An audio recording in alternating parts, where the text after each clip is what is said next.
These jerk spice chicken wings were on fire. To start with, you're going to wash your chicken with some lemon and water. Then we're going to dry rub using all-purpose seasoning, Cajun seasoning, paprika, jerk seasoning, and some salt. Rub the spices into your chicken, then in a pan you're going to add some oil and fry the chicken wings until they're nice and golden brown on both sides. When this is done, remove the chicken wings from the pan and set them aside. In the same pan you're going to add onion, green bell pepper, garlic, and freshly chopped tomatoes. To season the base of the stew, you're going to add some jerk seasoning, half a teaspoon of sugar, a pinch of salt, and a tablespoon of ketchup.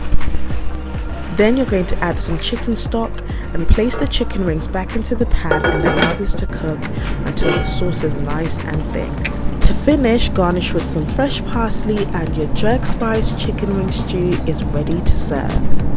For more delicious recipes, please follow Avarese Kitchen on all your social media platforms. Bye!